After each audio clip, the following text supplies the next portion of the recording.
Hello students, जैसा कि आपको पता है गवर्नमेंट स्कूल में साइंस का एग्ज़ाम बच्चों का 28 तारीख को है। इसलिए मैं आपके सामने पिछले साल का क्वेश्चन पेपर लेकर आ गई हूँ जो एग्ज़ाम में आया था। इससे आपको बहुत हेल्प मिलेगी क्योंकि इस बार भी क्वेश्चन पेपर का पैटर्न यही रहेगा। आप देख सकते हैं आपके टोटल 3 खंड आए हुए हैं। पहले खंड में आपके 12 प्रश्न पूछे गए हैं, वो सभी 1-1 मार्क्स के क्वेश्चन हैं। खंड ख में आपसे 2 से 11 क्वेश्चन पूछे गए हैं और वो 2 to 3 मार्क्स के क्वेश्चन हैं। खंड ग में आपसे 12 से 15 क्वेश्चन पूछे गए हैं जो कि सारे आपके 6-6 नंबर के क्वेश्चंस हैं। तो आपको समय मिलेगा 2.5 घंटे का और आपका पेपर 60 नंबर का होगा। तो आइए हम देखते हैं क्वेश्चन किस तरीके से पूछे गए थे। खंड का में पहला क्वेश्चन है आपका, पहले क्वेश्चन में आपके 12 पार्ट हैं, आप देख सकते हैं। पहला क्वेश्चन बोल रहा है निर्देशानुसार कीजिए, बताइए कि दिए गए कथन सत्य हैं या असत्य। आपको ये बताना है कौन सा राइट होगा और कौन सा रॉन्ग होगा। पहला, कमज़ोर दृष्टि विटामिन सी की कमी का एक लक्षण है कि जो अब आपकी आंखें कमज़ोर हो जाती हैं तो क्या वो विटामिन सी की वजह से होता है?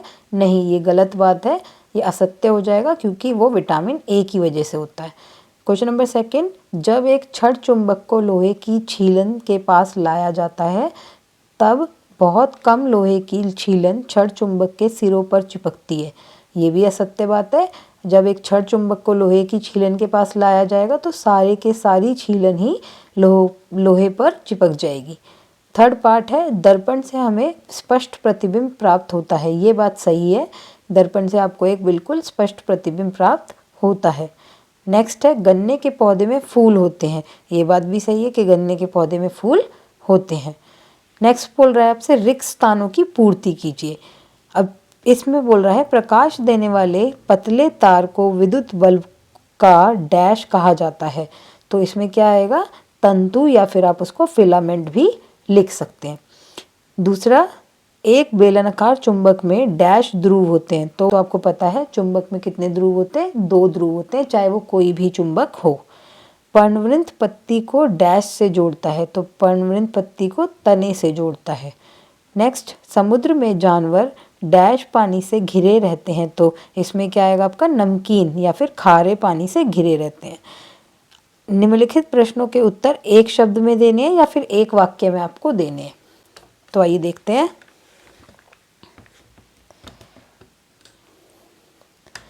आपसे पूछ रहा है बिजली के तारों को विद्युत रोधी सामग्री में क्यों लपेटा ढका जाता है। पूछ रहा है विद्युत रोधी तारों में क्यों ढकते हैं हम बिजली के तारों को है। तो आप इसमें लिखेंगे तारों को एक दूसरे को छूने से रोकने के लिए, ताकि एक तार दूसरे तार से टच ना हो जाए, इसलिए हम उसको विद्युत रोधी सामग्री से लपेटते हैं। नेक्स्ट प्रश्न पूछ रहा है पारदर्शी पदार्थ के कोई भी 2 उदाहरण दीजिए। तो वायु, जल, कांच, कोई भी आप 2 उदाहरण लिख सकते हैं। अगला क्वेश्चन पूछ रहा है मेमोसा पौधे का सामान्य नाम लिखिए। तो मेमोसा पौधा कौन सा होता है? जो छूने पर अपनी पत्तियों को बंद कर लेता है, तो उसे हम क्या बोलते हैं? छुई मुई भी बोलते हैं। नेक्स्ट, ऐसे 2 उदाहरण दीजिए जहां हवा किसी वस्तु को गति करा सकती है। मतलब आप लिख सकते हैं पतंग, पक्षी आदि। तो इस तरीके से पहले पार्ट के आपके 12 क्वेश्चन खंड का के कंप्लीट हो जाते हैं। अब हम देखेंगे खंड खा का सेकंड क्वेश्चन। पहला पूछ रहा है इसमें खंड खा का सेकंड क्वेश्चन क्या पूछ रहा है आपसे? मोटापा किसी अभाव कमी से होने वाला रोग नहीं है, समझाइए। आपसे पूछ रहा है मोटापा किसी की कमी से नहीं होता, तो मोटापा कैसे होता है? मोटापा आहार में वसा की अधिकता के कारण होता है, किसी पोषक तत्व की कमी से नहीं होता। मतलब मोटापा आप जब ज़्यादा वसा खा लेते हैं तब आप मोटापे का शिकार होते हैं। मोटापा किसी भी पोषक तत्व की कमी से नहीं होता है। इसमें आपको चॉइस आ रखी थी। अथवा का मतलब होता है बच्चों, या तो आपको ये वाला प्रश्न करना था या फिर आप ये वाला प्रश्न भी कर सकते थे। दोनों में से कोई एक करना होता है। छोटे बच्चों को संतुलित आहार की आवश्यकता नहीं होती, जबकि वयस्कों मतलब बड़े लोगों को इसकी आवश्यकता होती है। क्या आप इस कथन से सहमत हैं? क्यों या फिर क्यों नहीं? तो संतुलित आहार की ज़रूरत सिर्फ बच्चों को नहीं, सबको होती है। तो आप इसमें लिखेंगे नहीं, मैं इस कथन से सहमत नहीं हूँ, क्योंकि हर इंसान को उसकी आवश्यकता के अनुसार आहार की ज़रूरत होती है। तो ये आप इसमें आंसर लिखेंगे। पर्वतारोही अपने साथ ऑक्सीजन सिलेंडर क्यों लेकर जाते हैं? तो आपने देखा होगा जब माउंटेन पे लोग जाते हैं तो अपने साथ ऑक्सीजन का सिलेंडर लेके जाते हैं। क्यों? क्योंकि जैसे जैसे ऊंचाई बढ़ती है उसके साथ वायु कम होने लगती है। इस वजह से शरीर की ऑक्सीजन की मांग को पूरा नहीं कर पाती, तो इसलिए वह ऑक्सीजन सिलेंडर अपने साथ लेकर जाते हैं। फिर अब प्रश्न 3 में भी बच्चों आपको चॉइस दे रखी थी, या आप ये प्रश्न कर सकते थे या फिर आप ये वाला प्रश्न भी कर सकते थे। हमें मुंह से सांस क्यों नहीं लेनी चाहिए? तो इसका उत्तर क्या होगा? अगर हम मुंह से सांस लेते हैं तो धूल और हानिकारक चीज़ें हमारे शरीर के अंदर प्रवेश कर सकती हैं। क्वेश्चन नंबर 4 कह रहा है जड़ों के कोई 2 कार्य लिखिए।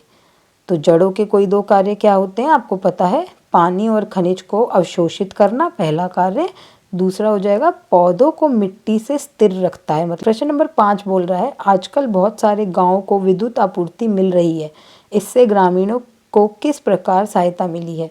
मतलब गांव में आजकल बिजली पहुंच रही है तो उसका क्या फ़ायदा हो रहा है? सबसे पहले तो जो गांव में खेती होती है जिसे कृषि बोलते हैं, कृषि में सुधार लाया जा सकता है और लोगों के पास घरों में प्रकाश पहुंच रहा है, इससे वे कंप्यूटर का इस्तेमाल कर सकते हैं, कूलर चला सकते हैं।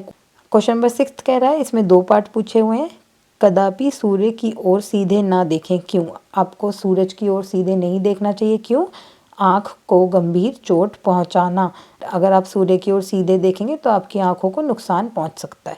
नेक्स्ट बोल रहा है क्या होता है जब प्रकाश दर्पण पर पड़ता है? तो आपको पता है जब शीशे पर प्रकाश पड़ता है तो वह परावर्तित हो जाता है, इसलिए क्या लिखेंगे यहाँ पे? परावर्तन।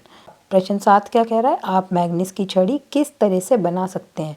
तो आपको याद होगा चुंबकीय पदार्थ वाले चैप्टर में हमने देखा था मैग्नीज ने अपनी छड़ी की मदद से सारे लोहे के टुकड़ों को छड़ी से चिपका लिया था। तो अगर आप उसकी जगह होंगे तो आप कैसे मैग्नीज की छड़ी बनाएंगे? तो क्या करेंगे आप? पहले एक छोटी छड़ी प्लास्टिक या लकड़ी की लेंगे, इसके एक सिरे पर लोहे का टुकड़ा बांध देंगे तो ये मैग्नीज की छड़ी बन जाएगी।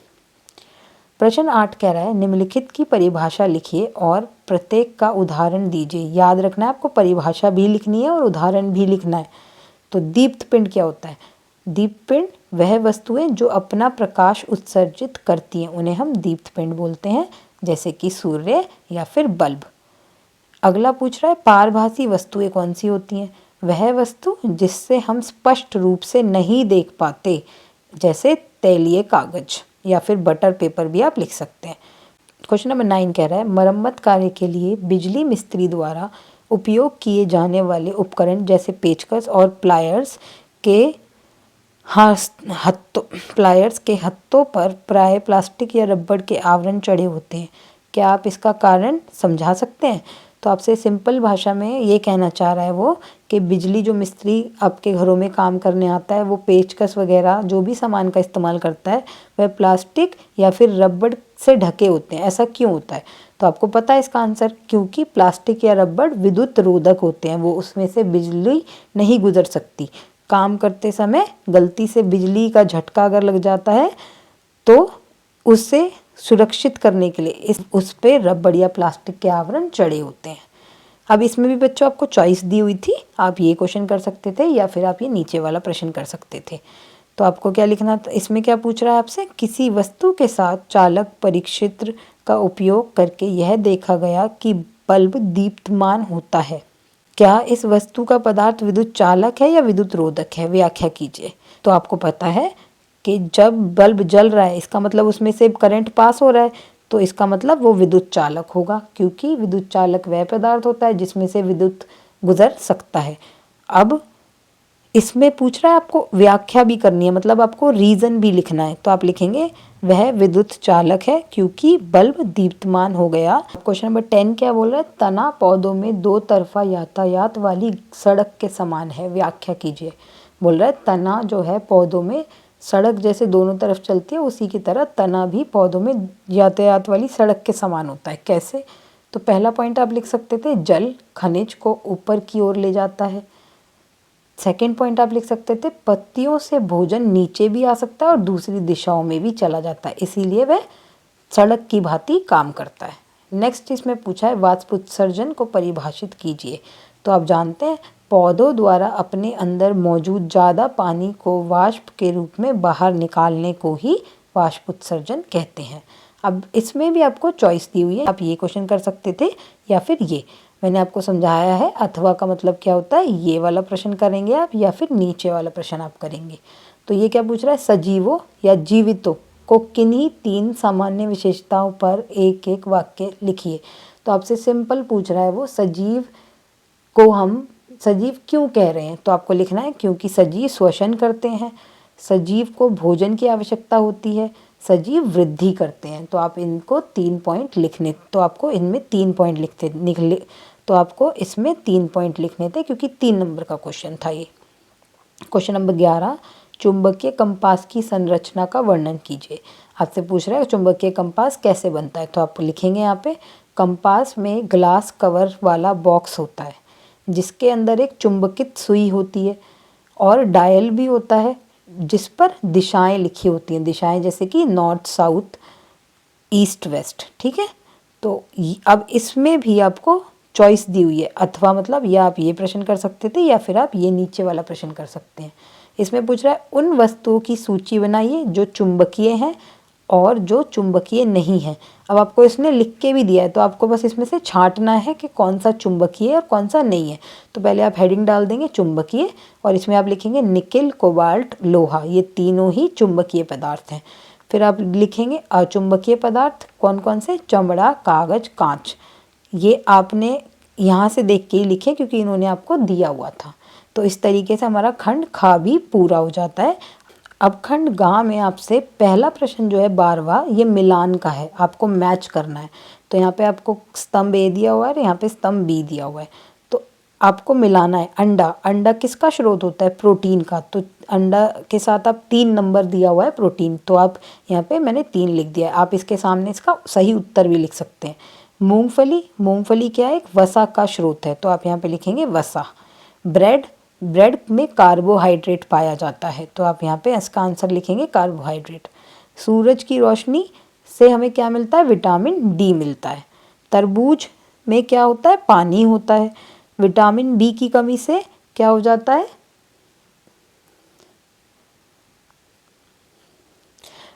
अगला विटामिन बी, तो विटामिन बी का आंसर क्या हो जाएगा, यकृत। नंबर 13 में आपको कुछ इन्फॉर्मेशन दी होती है, तो इसमें से छांट कर आपको प्रश्नों का उत्तर देना पड़ता है और ये बहुत इंपॉर्टेंट है क्योंकि इसमें एमसीक्यू वाले प्रश्न आते हैं जिसमें 4 ऑप्शन में से आपको कोई एक सही लिखना होता है और वो एक आंसर 2 नंबर का होता है, इसीलिए आपको इनको ध्यान से करना है। क्या बोल रहा है प्रश्न 13, पहेली आज उत्साहित थी क्योंकि उसके विद्यालय के प्रधानाचार्य को स्वतंत्रता दिवस समारोह के अवसर पर राष्ट्रध्वज का ध्वजारोहण करना था। उसने ध्वजारोहण और वात सूचक को वायु, जो कि कई गैसों का मिश्रण है, के कारण हिलते और फिर कुछ देर बाद रुकते हुए देखा। तो आपको इन्फॉर्मेशन दी थी, अब आप इसके बेसिस पे प्रश्नों के उत्तर करेंगे। पहला बोल रहा है वात सूचक हमें डैश के बारे में बताता है, तो आपको पता है वात सूचक आपको किसके बारे में बताएगा, मौसम, वायु की दिशा, हवा का तापमान या वायु में जल वाष्प। अब वायु की दिशा इसका आंसर हो जाएगा। प्रश्न सेकंड पूछ रहा है पवन की दिशा मतलब हवा की दिशा जिसकी गति निर्धारित करती है वह है पतंग, फिरकी, नौकायन या उपयुक्त सभी। तो आपको पता होना चाहिए वायु की दिशा से ये तीनों ही चीज़ें प्रभावित होती हैं, तो इसमें आंसर क्या आएगा, उपयुक्त सभी। उपयुक्त सभी का मतलब क्या होता है बच्चे, ये तीनों ही ऑप्शन इसके आंसर हैं, तो डी वाला ऑप्शन में तीनों ही आ गए हैं, तो इसका आंसर डी हो जाएगा। थर्ड में पूछ रहा है वायु के वे घटक जो सजीवों के लिए हानिकारक हैं, तो ऑप्शन है धूल और धुआं, धूल और जलवाष्प, ऑक्सीजन और जलवाष्प, धुआं और जलवाष्प। तो अब इसका सही आंसर क्या होगा, धूल और धुआं। अब आपका जो तीसरा प्रश्न है इसमें आपको चॉइस दी हुई थी, मतलब आप ये तीसरा प्रश्न भी कर सकते थे या फिर ये तीसरा भी। ध्यान रहे पहला और दूसरा तो आपको करना ही है, तीसरे में सिर्फ चॉइस दी हुई है, या ऊपर वाला कर सकते थे आप या फिर नीचे वाला। तो इसमें क्या बोला है, 2 गैसें मिलकर अगर 99% वायु बनाती हैं तो शेष 1% क्या बनाती हैं। तो ऑप्शन दिए हुए हैं कार्बन डाइऑक्साइड, कुछ अन्य गैसें तथा जलवाष्प। सेकंड बोल रहा है ऑक्सीजन और जलवाष्प, कार्बन डाइऑक्साइड, ऑक्सीजन तथा जल वाष्प, कार्बन डाइऑक्साइड और जल वाष्प। तो आपको पता है कि टोटल 78% आपके पास नाइट्रोजन गैस होती है, 21% ऑक्सीजन होती है, तो 1% अन्य गैसें होती हैं। तो आपको पता है ये नाइट्रोजन है, ये ऑक्सीजन है, तो कार्बन डाइऑक्साइड भी तो अन्य गैसों में आ गई। तो इसका सबसे सही आंसर क्या होगा? ए, कार्बन डाइऑक्साइड, कुछ अन्य गैसें तथा जल वाष्प, ये सारे ही मिला के 1% कवर करते हैं। जो क्वेश्चन नंबर 14 क्या कह रहा है, हैप्पी ने मिट्टी में कुछ सरसों के बीज बोए और उनकी देखभाल करी। मिट्टी से बाहर निकले छोटे छोटे पौधों को देखकर वह बहुत खुश हुई। उसने वृद्धि करते हुए पौधों को ध्यान से देखा। एक दिन उसने एक अन्य पौधा देखा जिसकी कुछ पत्तियों को पारदर्शी पॉलीथीन के बैग से लगभग पूरी तरह से ढका हुआ था। उसे आश्चर्य हुआ जब उसने उस पॉलीथीन बैग के अंदर और बाहर दोनों सतह पर पानी की बूंदें देखी। तो पहला प्रश्न, तो ये आपको पता होगा, ये एक्टिविटी आपने क्लास में की होगी कि एक पौधे को जब हम पॉलीथीन से ढक देते हैं तो उसमें कुछ बूंदें इकट्ठी हो जाती हैं, तो वो किसके कारण होती है? वाष्प उत्सर्जन के कारण होती हैं। तो पहला प्रश्न बोल रहा है पॉलीथीन के अंदर दिखाई देने वाली बूंदें निम्न के कारण हो सकती हैं। तो ऑप्शन दिए, किसी व्यक्ति ने पॉलीथीन बैग के अंदर पानी डाल दिया, गलत आंसर है ये। वाष्प उत्सर्जन, ये इसका सही आंसर है। सी और डी भी देख लेते हैं। वर्षा का होना, तो बारिश होने की वजह से तो उसका कोई लेना देना नहीं है। डी में बोल रहा है पानी का जड़ से ऊपर की ओर बढ़ना, तो ये भी बात गलत है। बूंदें क्यों दिखाई दे रही थी? वाष्प उत्सर्जन की वजह से। क्वेश्चन नंबर 2 बोल रहा है सरसों के पौधों के फूल की पंखुड़ियों का रंग। क्वेश्चन नंबर 2 बोल रहा है सरसों के पौधों के फूल की पंखुड़ियों का रंग होता है गुलाबी, पीला, लाल या नीला। तो सरसों जो पौधा होता है उसके फूल छोटे छोटे पीले कलर के होते हैं, तो आंसर क्या हो जाएगा? पीला। तीसरा प्रश्न बोल रहा है यदि वह मिट्टी को पूरी तरह पानी से भर कर रखे तब क्या हो सकता है? पौधों में तेजी से वृद्धि हो जाएगी। अगर हम पौधों में ज़्यादा पानी भर देंगे तो क्या तेजी से बढ़ने लगेगा? आगे, कोई भी बीज पौधे के रूप में विकसित नहीं होगा।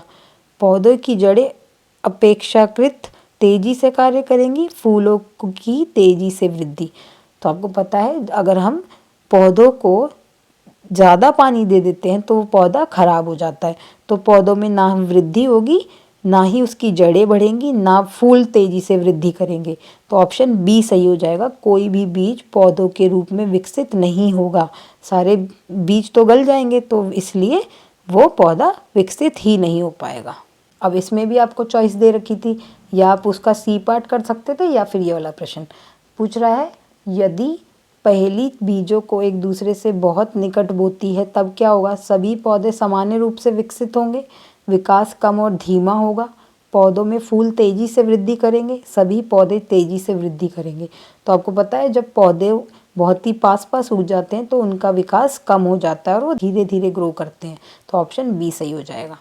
अब लास्ट प्रश्न आपके पेपर का बोल रहा है मुलायम पश्मीना ऊन जिन बकरियों से प्राप्त होती है वह 5000 मीटर ऊंचाई पर पाई जाती हैं। सर्दियों में यहाँ का तापमान 0 डिग्री -40 डिग्री से नीचे चला जाता है। बकरी के शरीर पर गर्म बालों की एक परत उग जाती है। गर्मियों में बकरियां के कुछ बाल फर झड़ जाते हैं। ये बाल बहुत पतले होते हैं और इन्हें मशीनों द्वारा बुना नहीं जा सकता। पहला प्रश्न पूछ रहा है जानवरों और पौधों में कुछ विशेषताएं होती हैं जो उन्हें एक विशेष रूप से जीवित रहने में सक्षम बनाती हैं। इसे कहा जाता है, ये आपको पता होगा, ये आपका सजीव वाले चैप्टर से प्रश्न पूछा गया है। तो पूछ रहा है विकास, अनुकूलन, प्रजाति या विशेषता। तो जब एक जीव अपने आप को अपने आसपास की परिस्थितियों के हिसाब से ढाल लेता है उसे हम क्या बोलते हैं? अनुकूलन। प्रश्न नंबर 2 बोल रहा है जिन बकरियों द्वारा मुलायम पश्मीना ऊन एकत्रित की जाती है वो कहाँ पाई जाती हैं? तो अभी आपने पढ़ा था बहुत ऊंचाई पर, तो आप आंसर क्या हो जाएगा इसका? बहुत ऊंचाई वाले क्षेत्रों में। Option number A. तीसरा पार्ट पूछ रहा है बकरी के शरीर पर गर्म बालों की एक परत उग जाती है जो कि ऑप्शन है बकरी को भोजन प्राप्त करने में सहायक है, बकरी के किसी काम की नहीं है, बकरी को आसानी से सांस लेने में मदद करती है, बकरी को अत्यधिक ठंड से बचाती है। तो अभी हमने जो ऊपर पैसेज पढ़ा था उसमें हमने क्या पढ़ा था? बकरी के ऊपर बाल आने लग जाते हैं जो उसे ठंड से बचाते हैं। तो आंसर क्या हो जाएगा? Option D. अब इसमें भी चॉइस दे रखी है, या आप ऊपर वाला प्रश्न कर सकते हैं या नीचे वाला। ये प्रश्न क्या पूछ रहा है? पर्वतीय क्षेत्रों के वृक्ष सामान्यतः शंखाकार होते हैं, इनकी शाखाएं तिरछी होती हैं, इनकी पत्तियां सुई के आकार की होती हैं, या उपयुक्त सभी। ऊपर के तीनों ऑप्शन सही हैं, तो ऑप्शन डी सही हो जाएगा। ऊपर की तीनों ही बातें सही हैं। तो इस तरीके से हमने आपका पेपर सॉल्व कर लिया है जो पिछले साल आया था 6th क्लास का साइंस का। तो आपको इसको प्रैक्टिस ज़रूर करनी है क्योंकि पेपर इस बार भी इसी पैटर्न पर रहेगा। तो अगर आपको ये वीडियो पसंद आया हो तो मेरे चैनल को लाइक करना ना भूलें। जिसने भी अभी तक सब्सक्राइब नहीं किया है वो जल्दी से सब्सक्राइब कर लें और मुझे फॉलो करते रहें ताकि मेरी आने वाली कोई भी वीडियो आपको मिस ना हो। Thank you.